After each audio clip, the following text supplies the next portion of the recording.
Assalamualaikum warahmatullahi wabarakatuh. Di kesempatan kali ini kita akan masuk ke bab tentang elektrokimia. Nah, di elektrokimia ini kalau sebelumnya kita membahas tentang reaksi reduksi dan oksidasi, elektrokimia ini menjadi salah satu penerapan dari reaksi reduksi dan oksidasi tersebut. Contohnya penerapan lain adalah pada pengkaratan besi, pemutihan pada zat warna, dan reaksi fotosintesis. Nah, semua reaksi-reaksi tersebut yang disebut dengan reaksi spontan tersebut yang menyebabkan elektron mengalir pada sebuah kawat sehingga reaksi redoks terjadi. Nah, proses tersebut disebut dengan proses perubahan elektrokimia atau lebih spesifiknya lagi, elektrokimia ini proses perubahan dari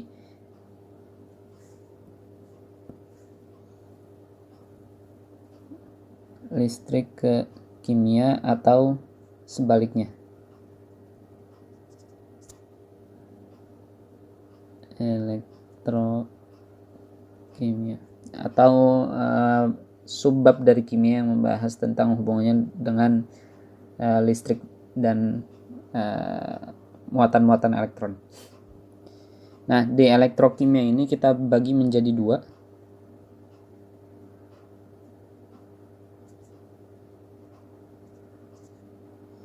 Yang pertama kita membahas tentang sel volta dan juga sel elektrolisis. Nah, sel volta ini perubahan dari energi kimia ke energi listrik. Sedangkan sel elektrolisis ini kebalikannya, dari energi listrik energi kimia. Nah, kita masuk ke yang pertama, yaitu tentang sel volta. Nah, salah satu contoh penerapan sel volta adalah pada baterai. Nah, pada baterai ini sebenarnya kalau ditinjau lebih dalam lagi, ada reaksi kimia yang terjadi di sana. Nah, reaksi kimia yang terjadi di sana adalah berasal dari reaksi redoks spontan atau reaksi reduksi oksidasi. Nah, di reaksi redoks spontan ini atau yang reaksi reduksi oksidasi yang terjadi, nah ini terjadi perpindahan elektron melalui satu sambungan. Nah, sel volta ini dibagi menjadi dua half cell.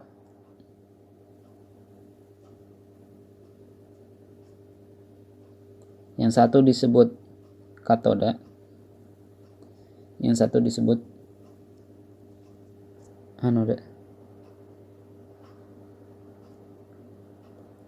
Ini sel. Nah, sebenarnya ada bagian yang lain, cuma ini yang kita bahas adalah selnya. Untuk katoda ini terjadi proses reduksi, sedangkan anoda terjadi proses oksidasi. Oksidasi kemarin kita membahas salah satu pengertiannya adalah pelepasan elektron. Sedangkan katoda adalah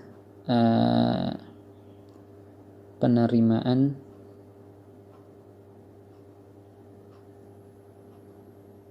elektron. Nah, untuk di sel volta, katodanya ini sebagai elektroda positif, yang ini elektroda negatif. Ini khusus sel volta. Nanti kalau sel elektrolisis, positif negatifnya terbalik. Nah, contohnya kita punya dua lempeng. Katoda ini sel atau bisa disebut lempeng juga, atau nggak hanya lempeng sebenarnya.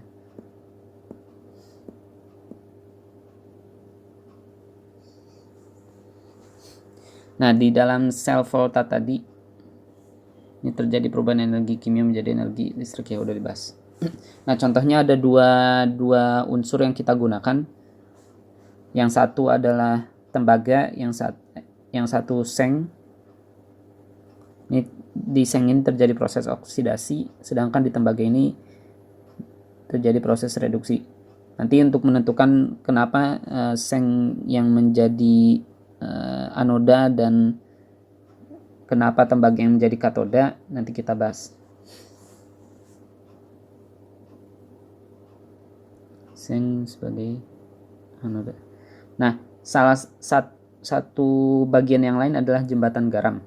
Jembatan garam ini berfungsi salah satunya sebagai elektrolit atau untuk menghantarkan ion.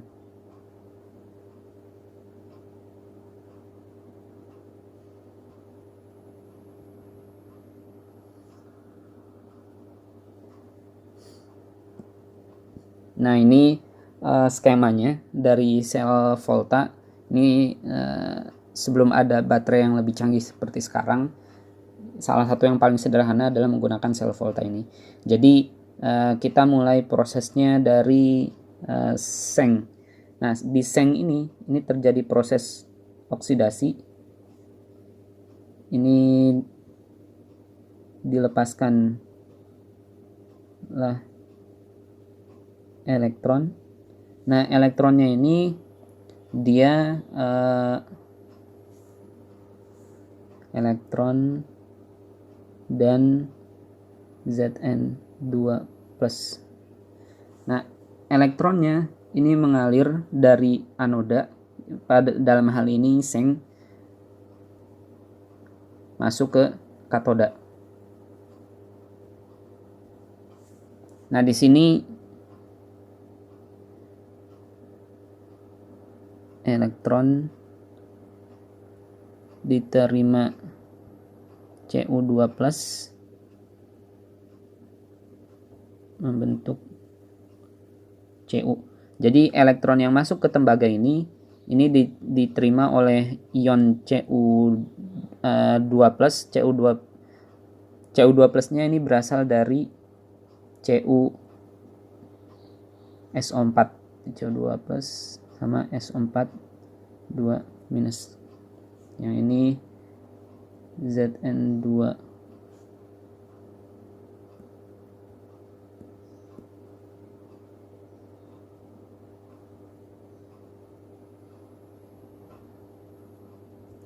Nah, di seng yang dia kehilangan elektron dan melepaskan Zn, nanti Zn-nya ini, Zn2+-nya berlebih, tapi dinetralkan oleh Cl- dari jembatan garam. Jadi kenapa lampu ini bisa menyala atau listrik bisa mengalir? Ada dua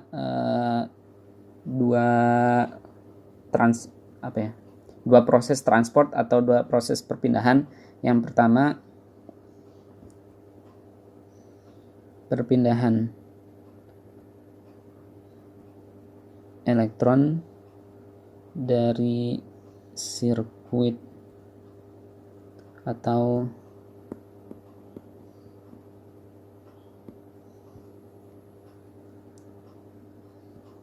rangkaian luar, dalam hal ini kabel, ada proses perpindahan ion netral di jembatan garam. Jadi dua hal ini penting untuk listrik bisa mengalir. Jadi kalau misalkan yang mengalir hanya elektronnya saja tanpa ada jembatan garam yang menyambungkan dua ini yang disebut jembatan garam, yang bentuknya tabung U ini. Nah, di dalamnya ini berisi salah satunya KCl atau kalium klorida. Nah, gunanya jembatan garam ini untuk penetral masing-masing ion yang terbentuk di larutan yang ada di bagian anoda atau larutan di bagian katoda. Nah, untuk di bagian anoda, karena Zn-nya ini dia melepaskan elektron dan juga ion Zn2+, nanti ion Zn2+-nya ini berlebih atau perbandingan Zn2+-nya jauh lebih banyak dibandingkan SO4. Nah, karena lebih banyak harus ada ion yang menetralkan Zn2+-nya ini. Nah, untuk menetralkan Zn2+-nya digunakanlah ion Cl- hasil peruraian dari KCl. Sedangkan di larutan CuSO4, karena banyak Cu yang berikatan, maka Cu2+-nya ini kekurangan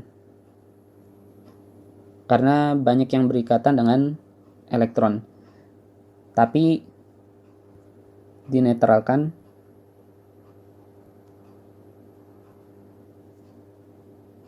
atau ditambah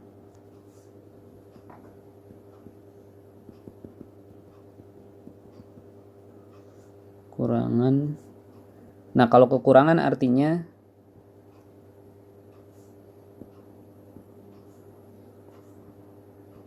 SO4 2-nya ini berlebih, tapi dinetralkan oleh K+. Nah, dari dua proses tersebut, baik perpindahan elektron dan perbedaan ion penetral di jembatan garam, maka bisa dialirkanlah arus listrik.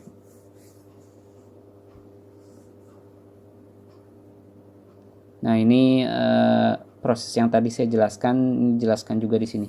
Jadi jembatan yang perlu digarisbawahi agar sel volta dapat bekerja, larutan di semua sel harus berada dalam keadaan listrik netral.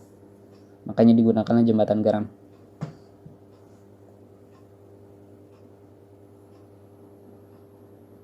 Bisa dari KCl, KNO3 atau H4NO4 yang isinya larutan elektrolit.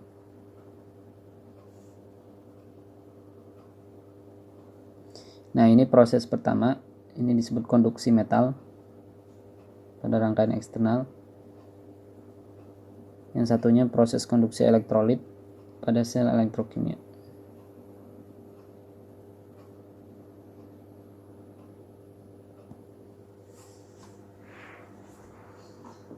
Nah, ini contoh reaksi kimia dalam sel volta. Jadi ada yang proses oksidasinya.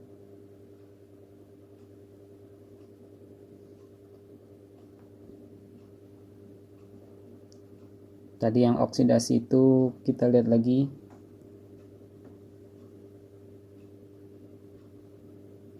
Melepas elektron.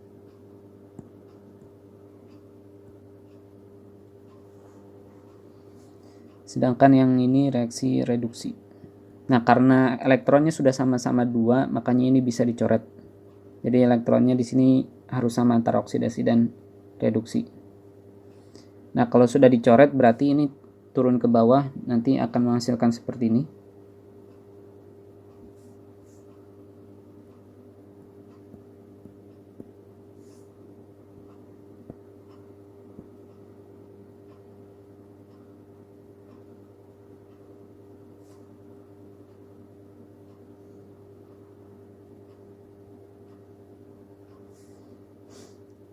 Nah, ini reaksi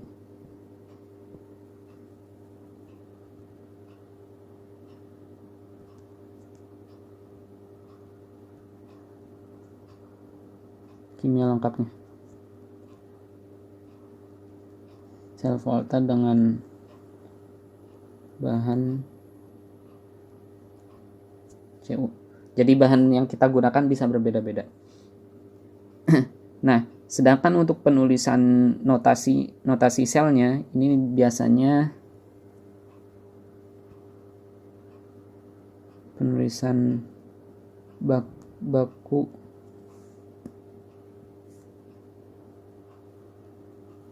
notasi sel standar. Jadi penulisannya seperti ini. Yang pertama dimulai dari anoda, di sebelahnya ditulis anoda dan juga elektrolit. Nah, kalau di sini Zn-nya dalam bentuk muatan, bukan muatan, atom netral.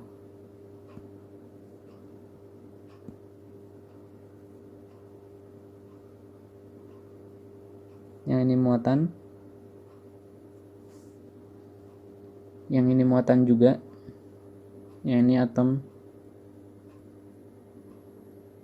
netral. Nah, ini yang bagian sebelah kiri, ini bagian anoda, bagian sebelah kanan, ini bagian yang ketiga, yang ini keempat, katoda.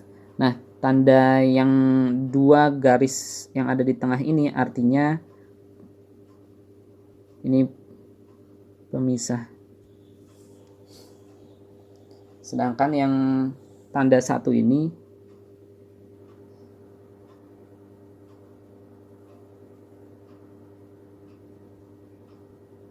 proses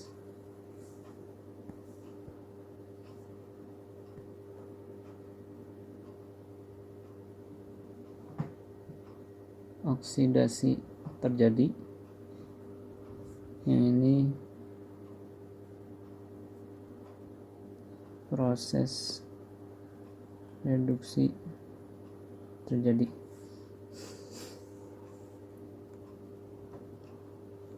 Yaitu notasi sel standar. Nah, dalam perhitungan voltase atau tegangan yang ada di sel volta,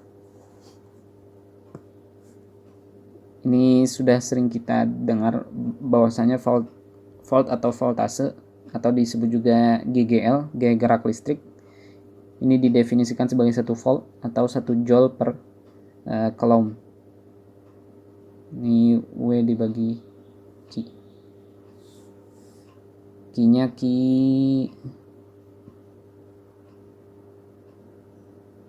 muatan. Nah, untuk potensial sel pada suhu 25 derajat Celcius, 1 atmosfer dan kelarutan 1 mol per liter, ini disebut dengan potensial standar sel. Karena ini terjadi di keadaan standar.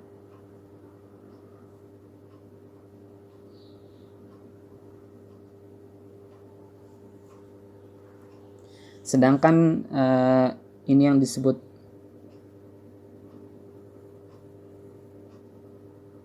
potensial total sel atau sel penuh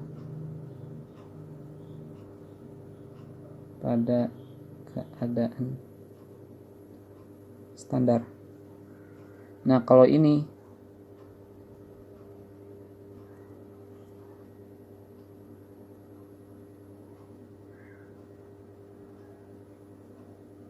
potensial reduksi atau setengah sel masing-masing elektroda itu bisa katoda bisa anoda pada keadaan standar. Nah, contohnya misalkan di sini tadi ada seng dengan tembaga. Ini terbaca di voltmeter.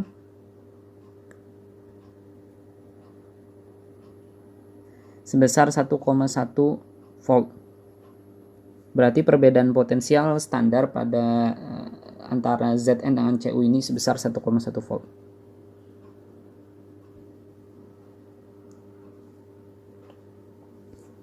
Gimana caranya penentuan potensial standar reduksi sel setengah atau half cell?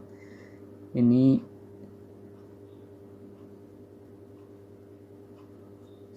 caranya kita dengan menggunakan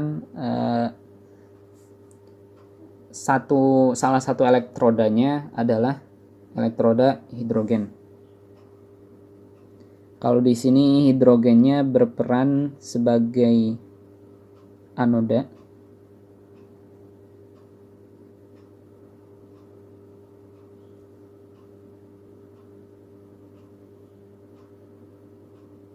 Sebagai katoda.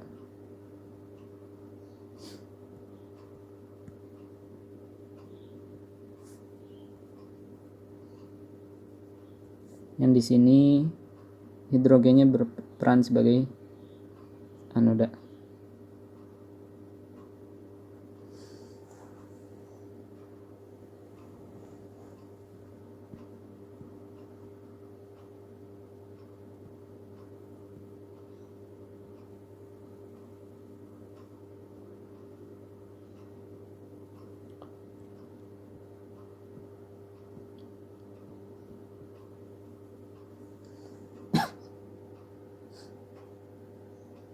Nah, contohnya katodanya ini sebagai referensi 0 volt. Ini juga sama.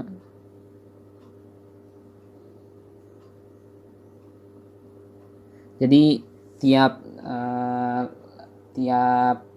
elektroda baik Zn tadi zinc atau tembaga atau lempengan-lempengan yang lainnya ini punya yang namanya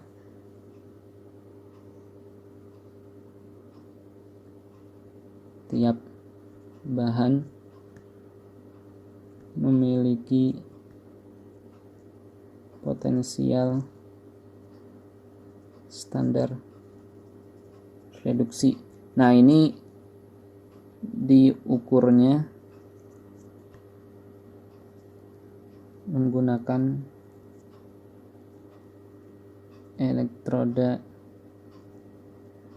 hidrogen sebagai referensi atau 0 volt. Nah, kalau di bagian yang ini berarti Zn-nya berperan sebagai anoda, sedangkan Cu-nya berperan sebagai katoda. Jadi untuk hidrogen di lempeng untuk menentukan potensial standar reduksi dari Zn, elektroda hidrogennya berperan sebagai katoda, sedangkan untuk menghitung potensial standar reduksi dari Cu, elektroda hidrogennya berperan sebagai anoda. Nah, kalau misalkan ini selnya, reaksi kimianya, untuk menghitung potensial selnya, maka potensial standar reduksi dari hidrogen dikurang potensial standar reduksi dari Zn. Ini rumusnya pasti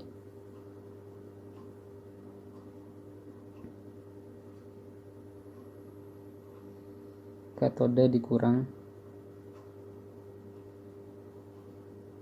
anoda. Jadi rumusnya pasti potensial katoda dikurang potensial anoda.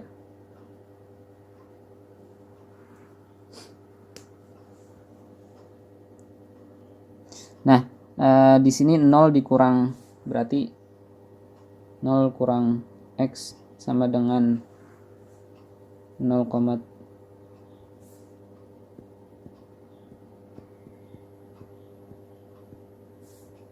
sama dengan potensial standar sel. Berarti ini 0 dikurang X sama dengan 0,76.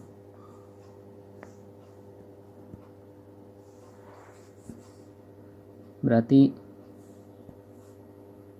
X-nya sama dengan min 0,76 volt. Nah, ini jadi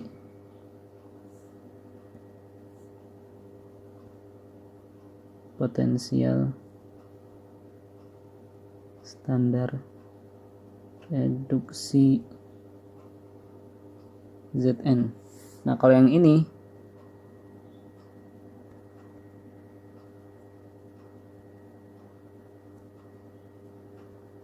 E katoda dikurang E anoda sama dengan potensial standar sel. Nah, kalau di sini Y dikurang 0 volt sama dengan 0,34 volt. Nah, 0,34 ini kita dapatkan dari yang terbaca di voltmeter.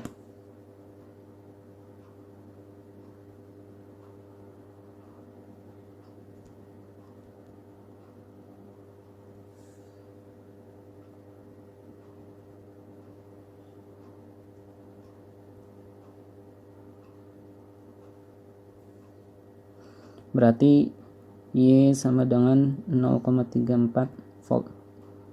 Ini potensial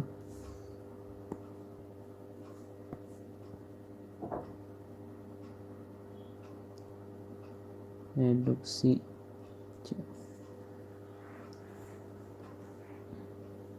Nah, oh ya, elektroda hidrogen ini terdiri dari elektroda platina yang ada di sini dan juga gas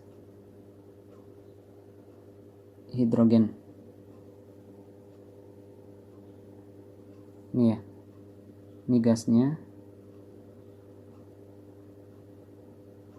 masuk ke tabung yang ada di sini, yang di dalamnya ada elektroda platina. Lalu nanti dia akan mengeluarkan gas hidrogen yang ada di sini.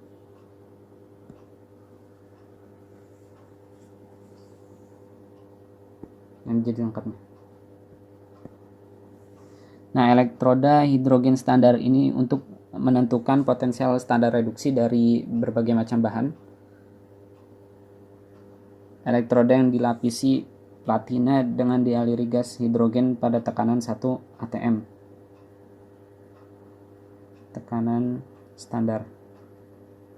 Nah, elektroda ini dikelilingi oleh larutan HCl dengan konsentrasi 1 m, konsentrasi standar pada suhu 25 derajat Celcius di suhu standar.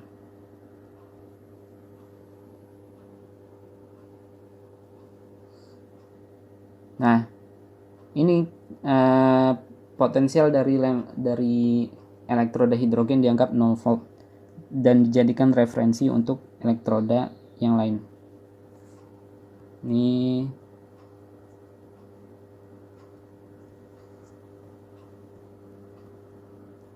potensial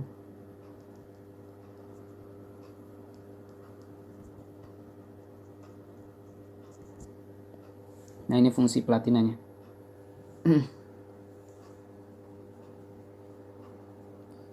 Sebagai permukaan di mana reaksi pemisahan molekul hidrogen menjadi H+ terjadi ataupun sebaliknya. Yang kedua, sebagai konduktor listrik ke rangkaian eksternal. Jadi kan tadi ada lempengan platina, ini gunanya ini, 2 ini.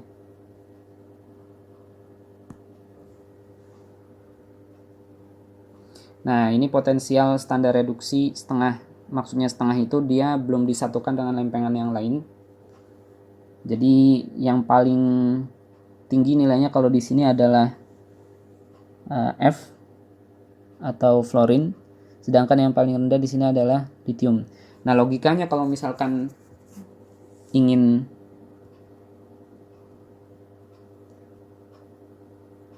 mendapat potensial standar sel yang paling tinggi, berarti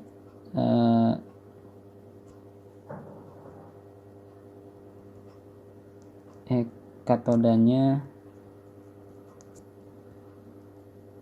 yang paling positif anodanya yang paling negatif. Contohnya kalau misalkan kita ambil F dengan litium, katoda dia melepaskan elektron, atau kalau kita lihat di sini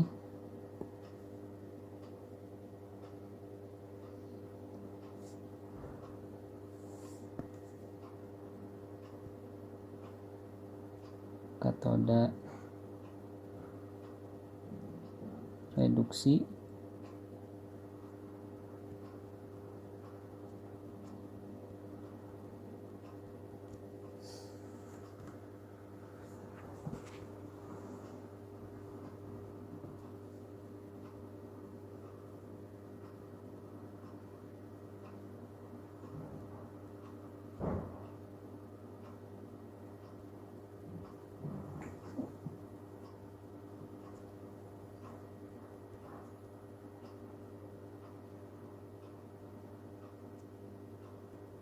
-2,87 volt. Misalkan yang anoda oksidasi berarti Li plus ditambah Li ini litium ya, ini minus 3,05. Nah ini potensial standar selnya katoda dikurang anoda berarti 2,87 dikurang minus 3,05.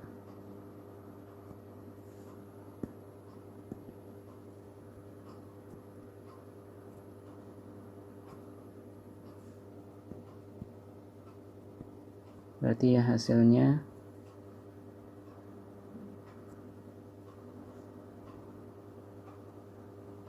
dua 5,92 volt. Nah, tapi ini tidak bisa sembarang memilih elektroda karena ada efek kimia lain. Jadi meskipun secara logikanya kita untuk mendapatkan potensial yang paling tinggi, potensial standar sel yang paling tinggi, kita bisa memilih katoda yang paling positif, anoda yang paling negatif. Tapi dalam prakteknya ini tidak bisa semudah yang ada di sini, tidak bisa sembarang, karena harus memperhatikan efek-efek reaksi kimia yang lain.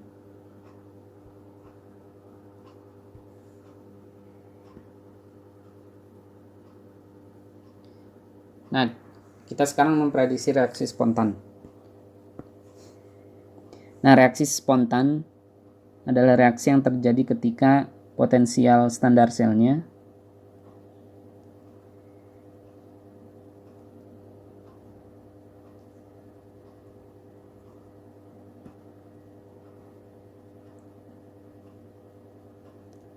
kurang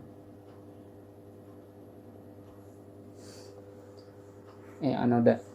Ketika potensial standar selnya lebih dari 0 atau positif. Dan dalam sel volta ini reaksi sel spontan pasti terjadi. Kenapa? Karena yang lebih positif potensialnya akan menjadi katoda.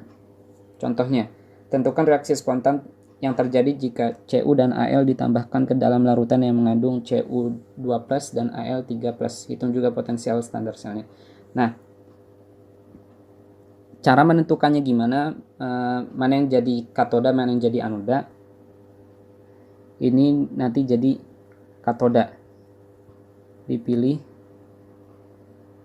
karena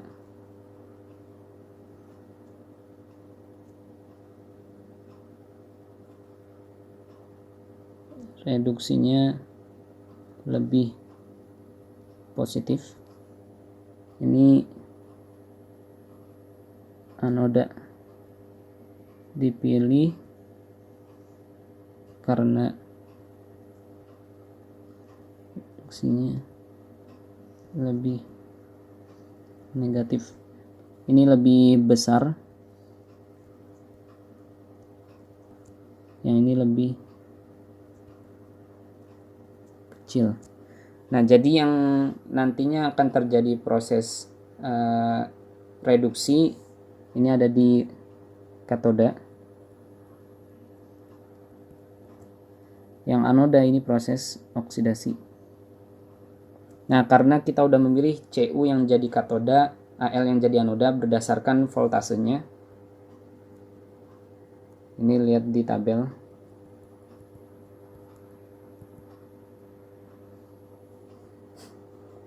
Nah, makanya kita tentukan reaksi kimianya sesuai prosesnya. Karena yang ini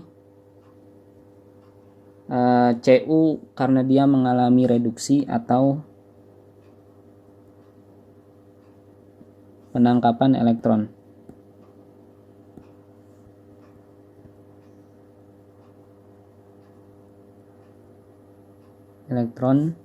Sedangkan yang oksidasi pelepasan elektron. Nah, ini yang disebut dengan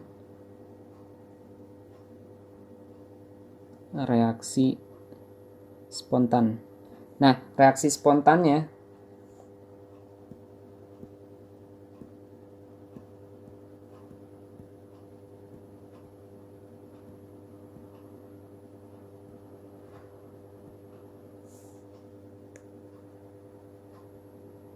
reaksi spontan. Nah, karena di sini jumlah elektronnya tidak sama,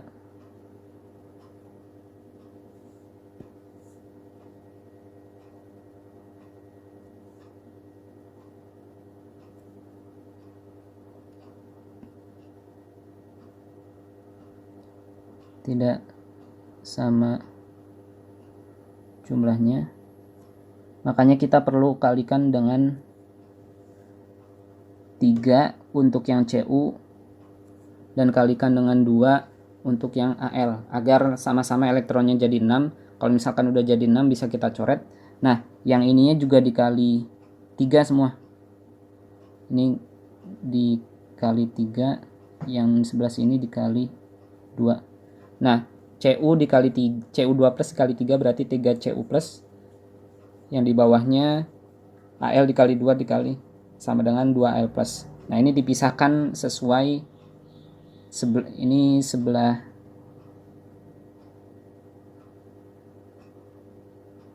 kiri tanda panah, yang ini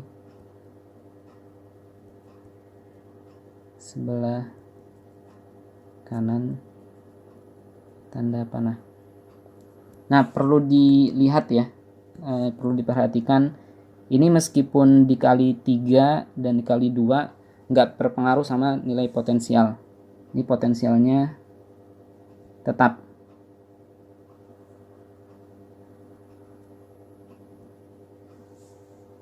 Jadi kalau di elektrokimia kan ketika kita di elektrokimia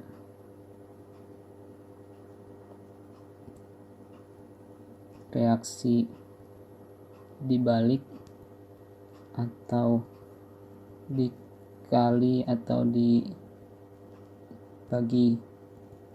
bilangan tertentu,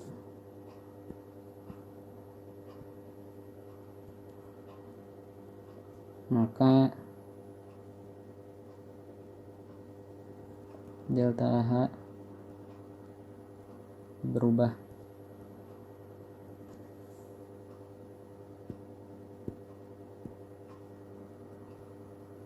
Tapi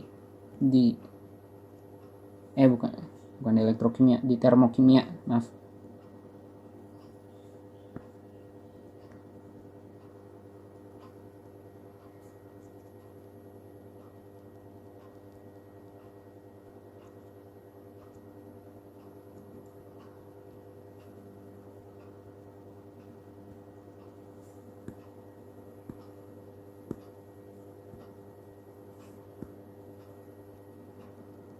standar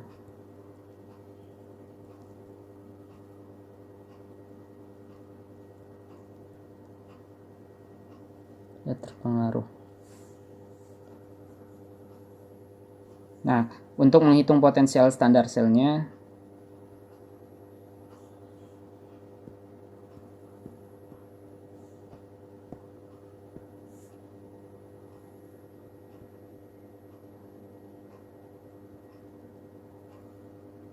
standar sel yang ini potensial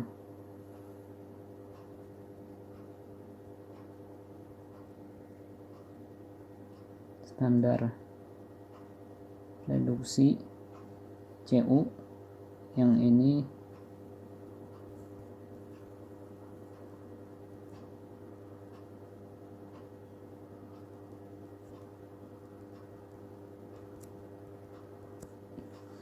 jadi hasilnya 2 volt, 0,34 dikurang min 1,66 volt.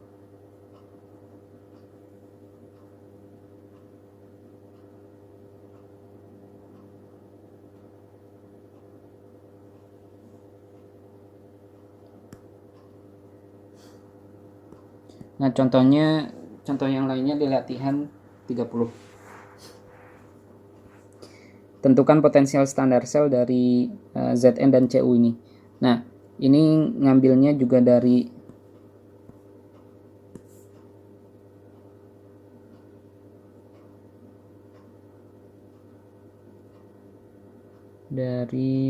tabel. Nah, kita lihat tabelnya Zn sama Cu.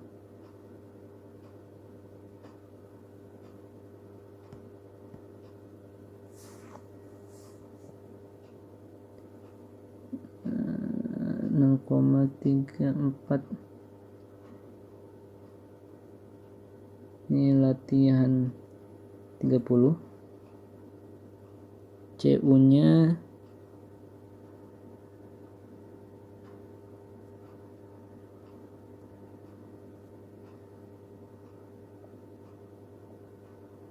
(30).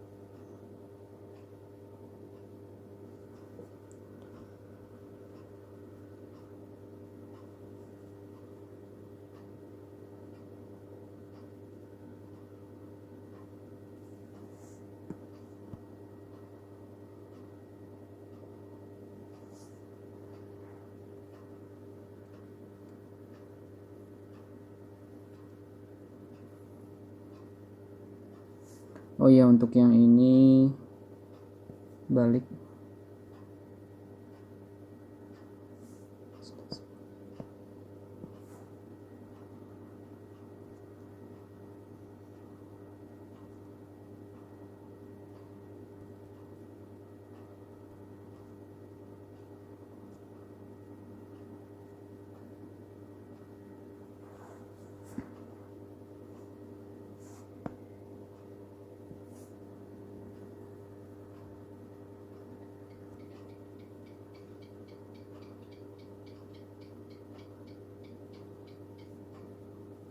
Nah, tadi yang satunya Zn sama Al.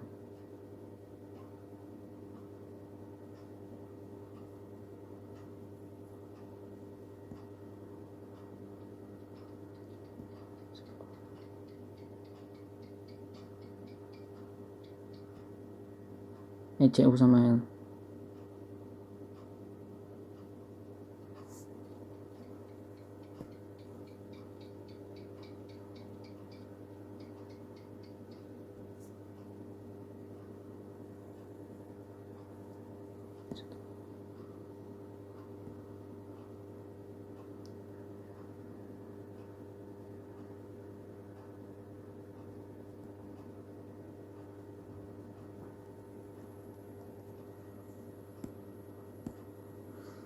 Nah, ini tinggal 0,34 volt dikurang min 0,76 volt, hasilnya 1,1 volt. Ini yang nanti potensial standar sel.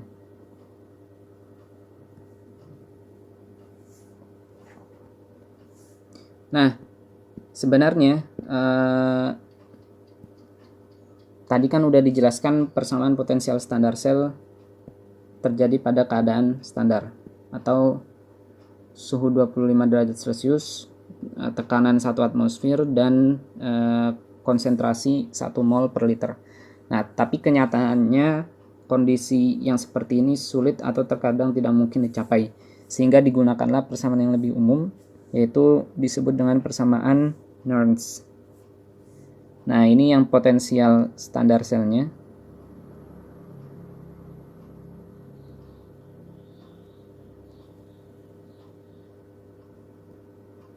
Potensial standar reduksi katoda dikurang anoda.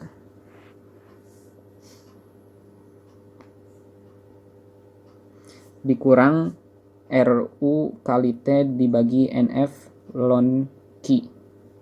Ini logaritma natural.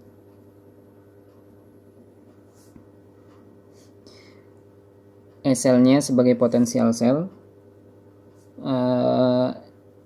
N0 selnya potensial standar sel, F-nya ini konstanta Faraday, N-nya total jumlah mol elektron. Jadi kalau kayak tadi contohnya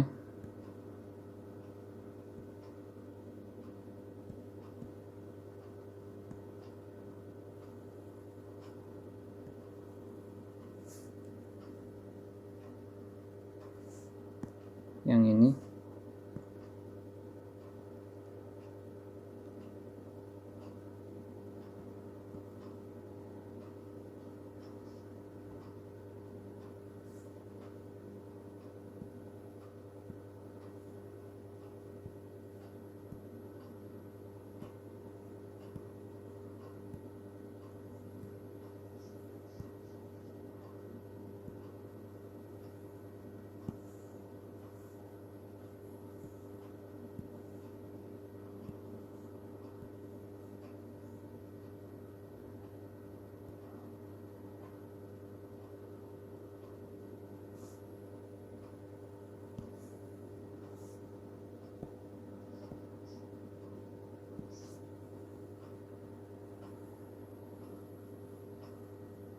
nah berarti ini N-nya, N sama dengan 2, harus sudah sama antara elektron di katoda dan anoda. Nah, ini N-nya. RU-nya konstanta gas universal, besarnya 8,314 Joule per mol Kelvin, T-nya suhu reaksi dalam Kelvin, Q-nya ini koesien reaksi atau hasil bagi antara konsentrasi produk dan reaktan. Ini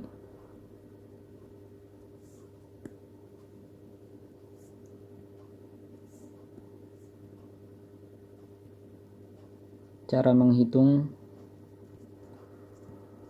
lihat di bab kesetimbangan kimia. Nah, ini S atau padat dan L atau liquid. Ini tidak dimasukkan ke perhitungan, tapi larutan aki atau aqueous dimasukkan ke hitungan. Nah, kita lihat contohnya. Jadi ini persamaan yang lebih umum dari potensial standar sel.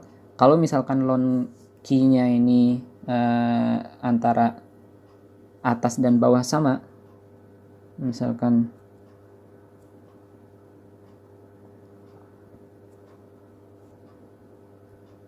Kalau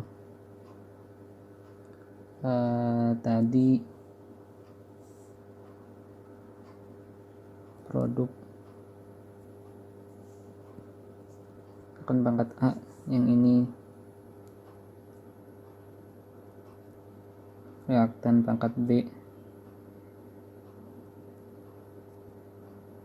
sama dengan 0,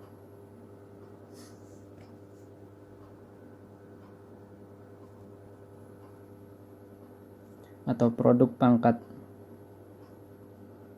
A sama dengan reaktan pangkat B, maka E-sel sama dengan potensial standar sel. Nah, itu.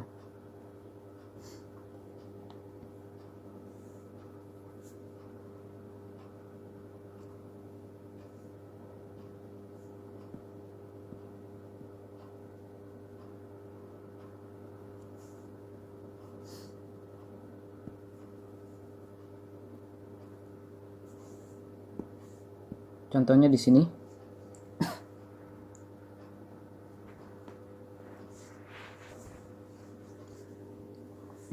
Tentukan potensial sel dari Cu2+ ditambah 2E-. Ini yang tadi ya. Jika reaksi terjadi pada suhu 298 Kelvin, konsentrasi Al3+ sama dengan 1,5 M dan Cu2+ 0,515 M. Nah, ini kita lihat. Ini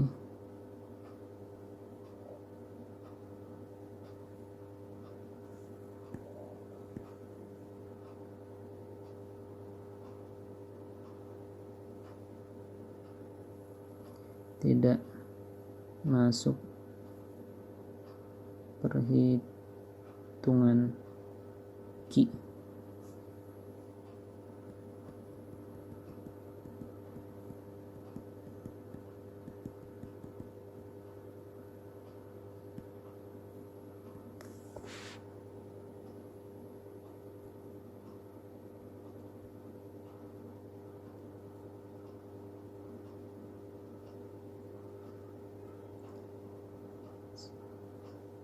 Padatan.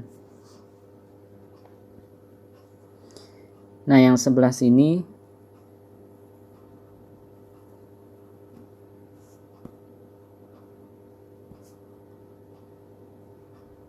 ini jadi produk, yang ini jadi reaktan. Nah, tadi sel sama dengan potensial standar sel dikurang RUT dibagi NF ln Ki. Ya, kita tulis yang diketahuinya dulu.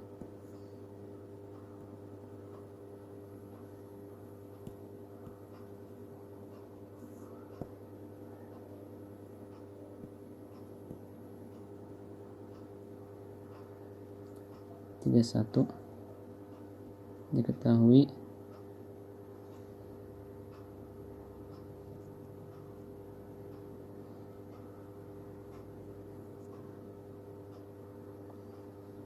Cu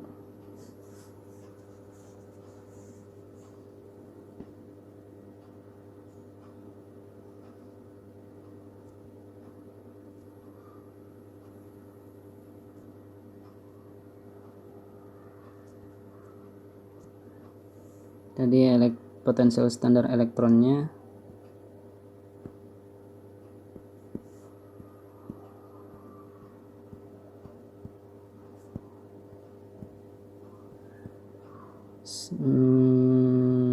min 1,66 sama 0,34.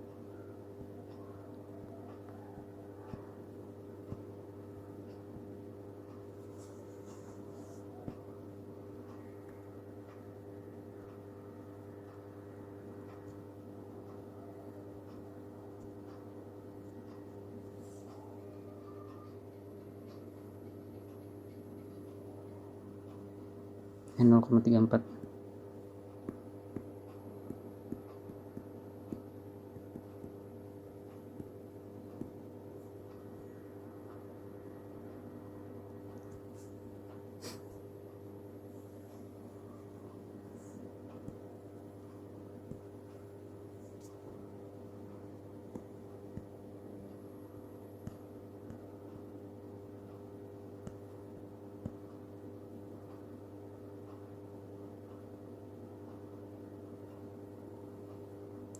Ini 1,66.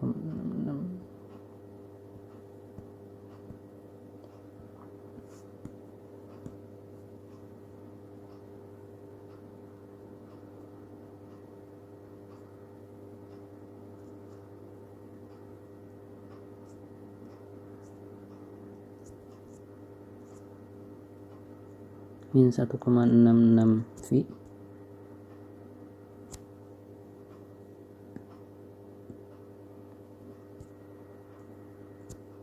Nah, untuk N-nya sama dengan ini kan 2E dikali 3 atau 3E dikali 2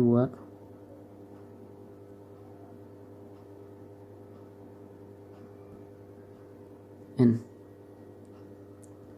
2E dikali 3 atau sama juga dengan 3 elektron dikali 2. Yang ini di Cu, yang ini di Al, sama dengan 6.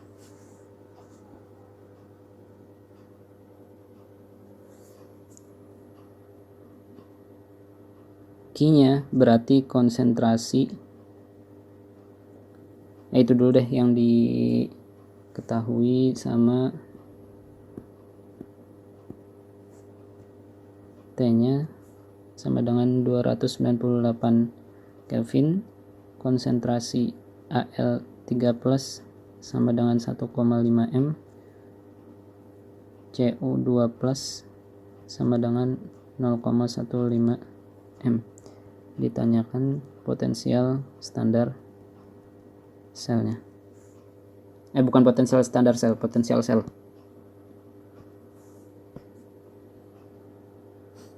Jawabnya potensial sel sama dengan potensial standar sel dikurang RU kali T per N kali F ln Q, dimana Q sama dengan, nah karena produk dibagi reaktan berarti di sini konsentrasi Cu2+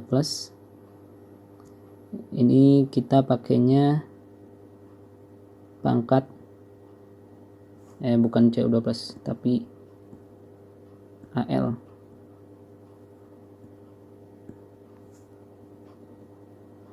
Al3+, ini pangkat 2.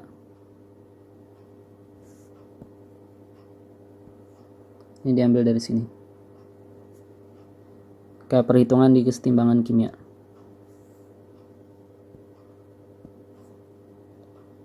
Dibagi konsentrasi dari Cu2+ pangkat 3.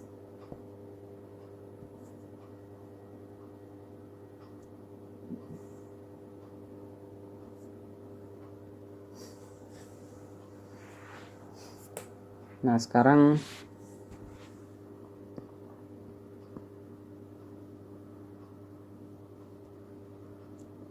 dan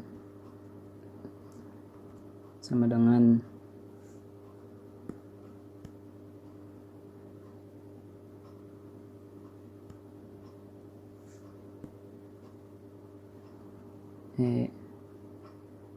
katoda dikurang anoda sama dengan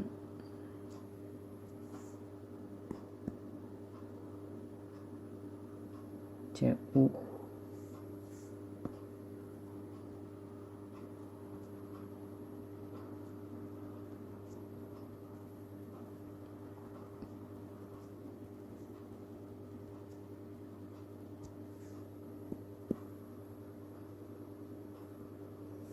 tadi hasilnya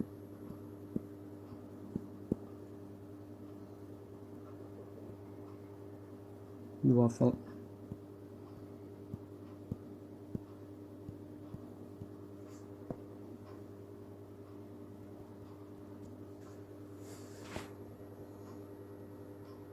Sehingga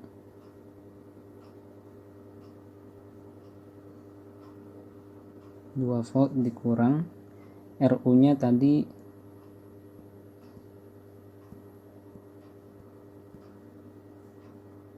8,314,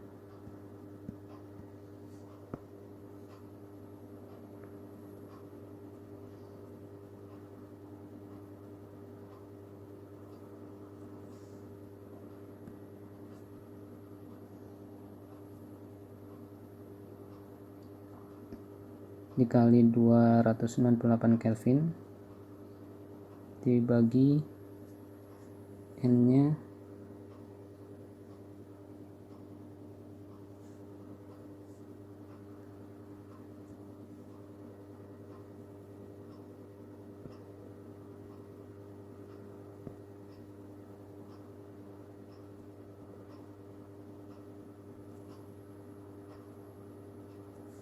konstanta Faraday-nya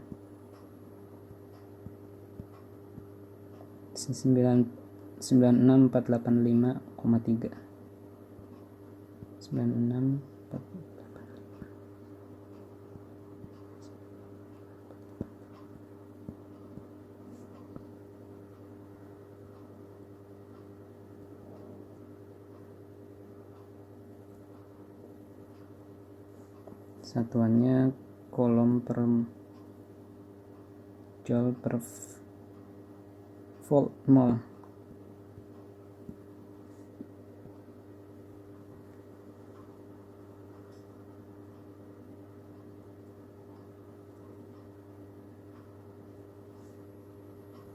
Coret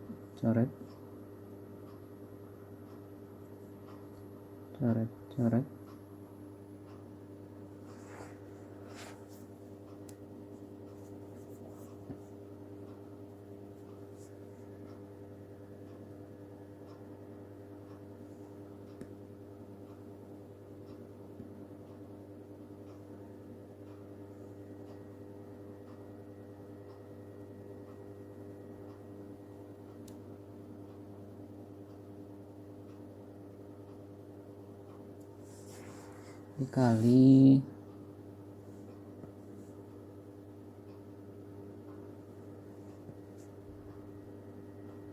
ln tadi 1,5 pangkat 2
8,314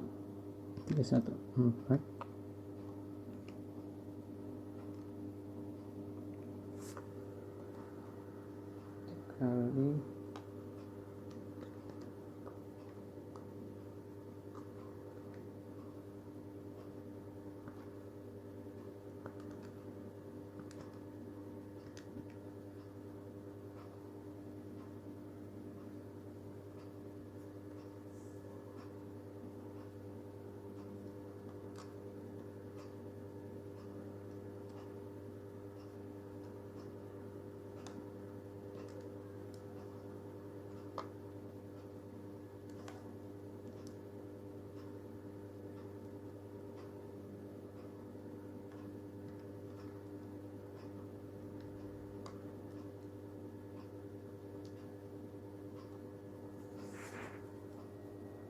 sama dengan 2 volt dikurang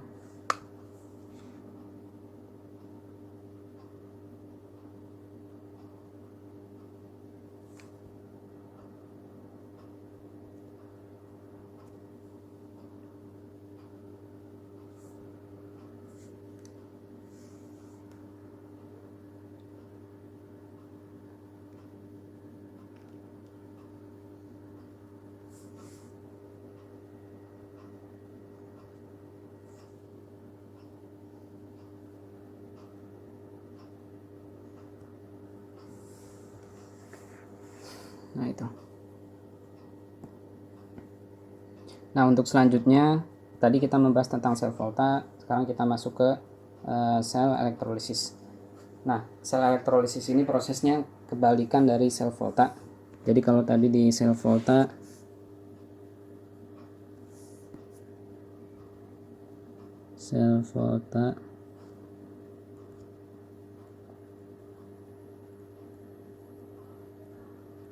jadi energi listrik, kalau di sel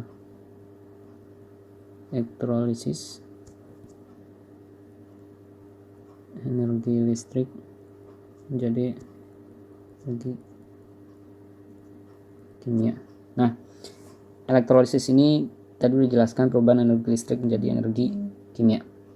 Sumber listrik DC ini sumber arus DC diibaratkan sebagai pompa.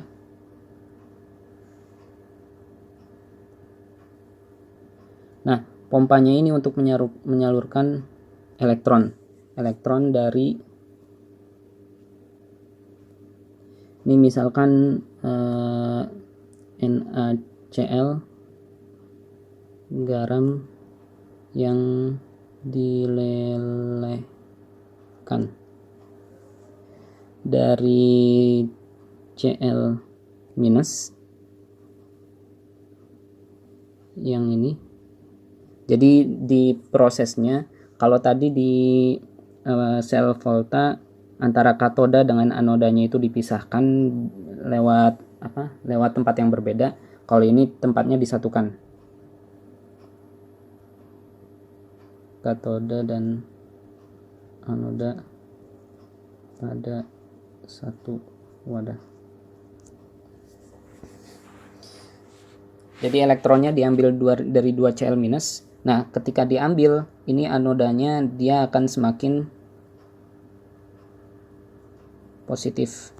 Kalau semakin positif, dia nanti akan lebih menarik lagi Cl minus untuk mendapatkan elektron yang lebih banyak.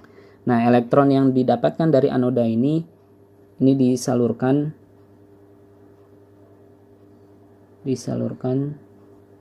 ke katoda. Nah, disalurkan ke katoda, ini nanti elektronnya berikatan dengan Na+. Nah, ketika berikatan dengan Na+, ini akan menghasilkan Na muatan netral. Nah, ini ketika dialirkan terus elektron ini semakin negatif. Nah, nanti kalau elektronnya kalau keadaannya sudah setimbang atau tidak ada elektron yang bisa didapat lagi dari Cl minus, maka prosesnya nanti akan berhenti. Nah, ini reaksi kimia elektrolisis. Bedanya kalau ini ya, jadi sumber listrik DC diibaratkan sebagai pompa yang menarik elektron dari anoda di mana oksidasi terjadi dan menyalurkannya ke katoda di mana reduksi terjadi. Nah, elektroda di mana dari elektroda ini diambil elektron atau ditarik elektron ini menjadi bermuatan positif, sedangkan elektroda yang lain bermuatan negatif. Nah, ketika listrik mulai mengalir pada elektroda positif oksidasi terjadi. Kenapa terjadi oksidasi ini kan pelepasan elektron. Jadi Cl- dia akan melepaskan elektron, elektronnya ini ditarik oleh arus DC. Yang dibentuk akhirnya membentuk Cl2. Ini gas. Nah, karena di elektroda ini ada proses oksidasi atau terjadi pelepasan elektron, makanya elektroda positifnya jadi anoda. Sementara di yang satunya, yang katodanya, elektron yang tadi sudah didapat dari Cl- ini dipompa dan disalurkan ke elektroda negatif. Nah, ini terjadi proses reduksi karena menerima elektron dari luar. Nah, karena elektron dipaksa berikatan sama Na+, maka elektroda negatif ini adalah katoda.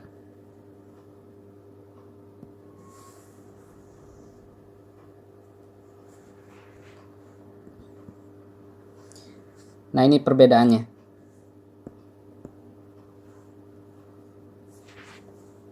Jadi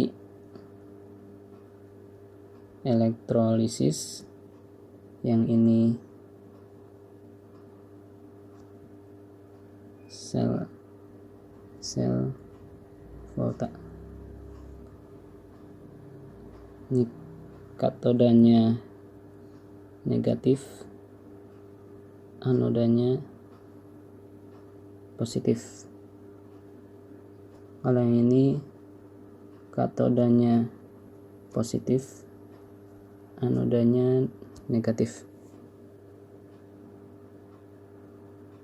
Nah, kalau yang kedua, anoda dan katoda sering dalam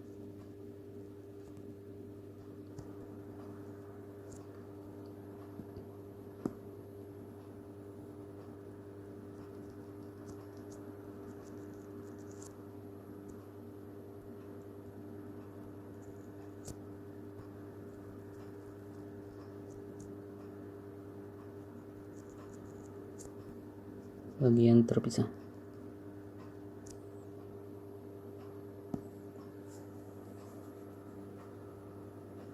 Nah, ini contoh aplikasi elektrolisis pada industri. Yang pertama electroplating atau pelapisan. Salah satu contohnya alat-alat dapur yang dilapisi dengan perak atau age.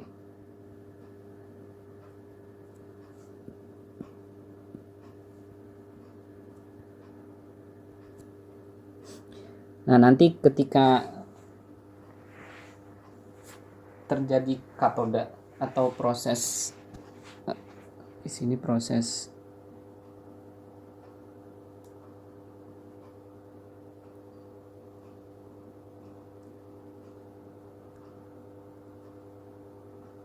reduksi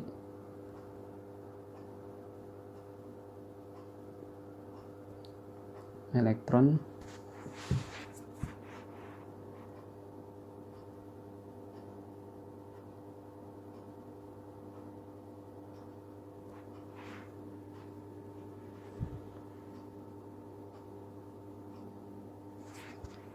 kita lihat sini yang anodanya proses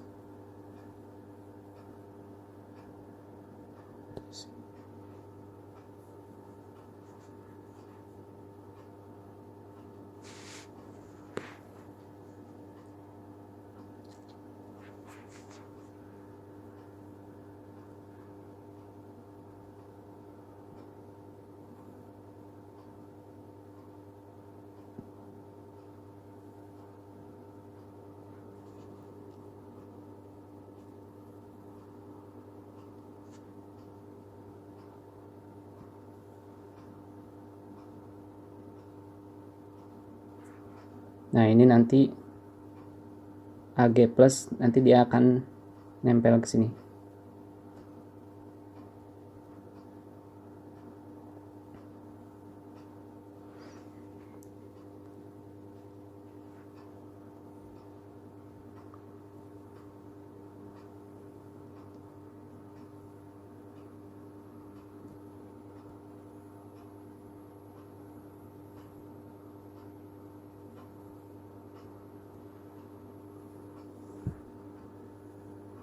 Ini melepaskan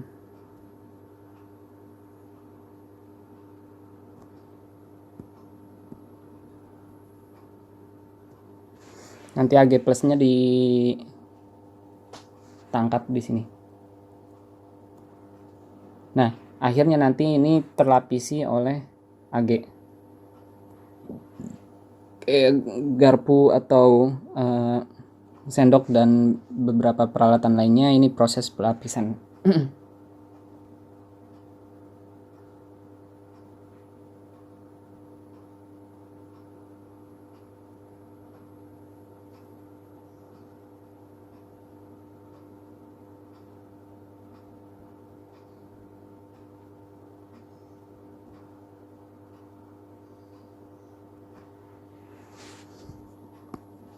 Nah, contoh lain ada produksi aluminium juga. Ini proses Al2O3 atau alumina. Ini dengan proses elektrolisis.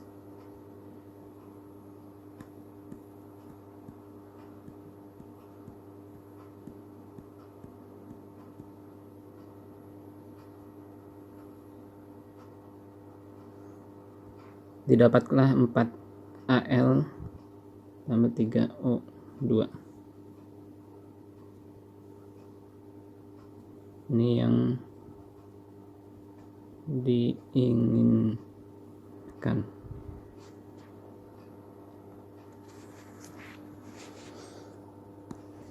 Ada lagi, nah ini produksi magnesium. Jadi awalnya tahap 1, yang ini tahap 2 elektrolisis. Nah, kalau yang tahap satunya ini MgOH2 diambil dari pengendapan air laut, lalu dilarutkan dengan HCl untuk mendapatkan MgCl2. Nah, yang tahap keduanya MgCl2 di elektrolisis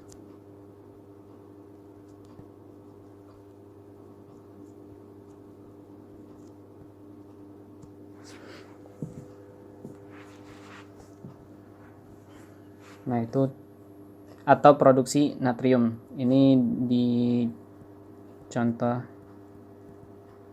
paling awal elektrolisis. Nah, itu beberapa contoh pengaplikasian dari elektrolisis dan juga penjelasan tadi dari sel volta. Sekian yang bisa saya sampaikan pada kesempatan kali ini. Kurang lebihnya mohon maaf. Assalamualaikum warahmatullahi wabarakatuh.